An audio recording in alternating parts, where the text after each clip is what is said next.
O negócio é o seguinte. Aqui a gente tem duas árvores filogenéticas, que na verdade são iguais, beleza? Mas o que eu quero demonstrar é o seguinte. Primeiro, a gente tem que lembrar o que é uma árvore filogenética, beleza? Você tem que lembrar que uma árvore filogenética tá te contando uma história, cara. Então, você tem aqui a árvore, tudo bem, com a raiz e os ramos delas, que vão se diversificando, beleza? Cada ponta do ramo, as pontas, tudo bem? Elas são uma espécie que atualmente vive. Então tem a espécie A, a espécie B, a espécie C, a espécie D e a espécie E, tudo bem? E essa árvore aqui está contando que eu tinha um ancestral aqui na base que se especiou, se dividiu em duas espécies. E deu origem à linhagem A e deu origem a essa linhagem aqui.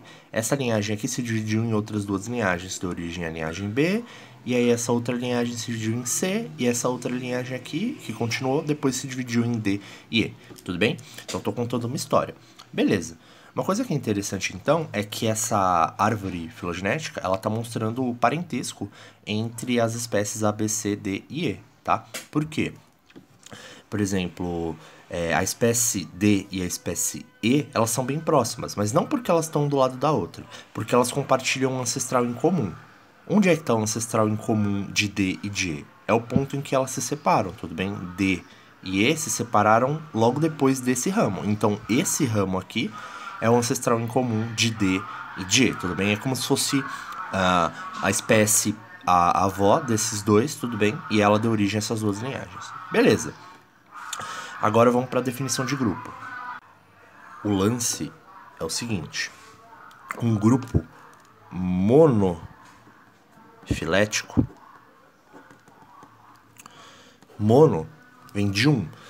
Monofilético significa que aquele grupo tem um único ancestral comum e exclusivo, tá? Então, por exemplo, D e E, tudo bem? Eles têm um ancestral em comum? Tem.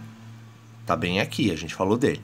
Esse ancestral aqui de D e de E, ele é comum entre eles, é um ancestral dos dois, mas ele é exclusivo. Quando eu digo exclusivo, eu quero dizer se tem algum outro descendente desse ramo, tem algum outro ramo que é originado a partir desse ancestral? Não, não tem uma espécie, por exemplo, F, que está saindo daqui. Não tem. Então esse ancestral de D e de E, ele é comum e exclusivo. Então se eu fosse formar um grupo com D e com E, ele seria um ancestral exclusivo dos dois, beleza? Agora, o que acontece é que, por exemplo, se a gente olhar o grupo C, D e E, esse grupo é monofilético? Se eu formar um grupo com C, D e E, bom, primeiro eu tenho que achar o ancestral comum. Sempre acha o ancestral comum do grupo que está se tratando. Então você vai lá, C, D e E. Onde é que é o ancestral dos três? Tem que ser o ancestral dos três ao mesmo tempo. Então, por exemplo, esse ancestral aqui, ele é ancestral de D e de E, mas ele não é ancestral de C, porque C se originou antes, tá vendo? Então, o ancestral dos três tá aqui. Esse ramo da origem tanto a C, quanto a D, quanto a E. E esse ancestral comum dos três, ele é exclusivo? Sim, não tem nenhum outro ramo se originando desse ancestral aqui, beleza? Então você está vendo aqui que eu circulei de vermelho o grupo formado por B, C, D e E. Dá uma olhada e vê se esse grupo é monofilético.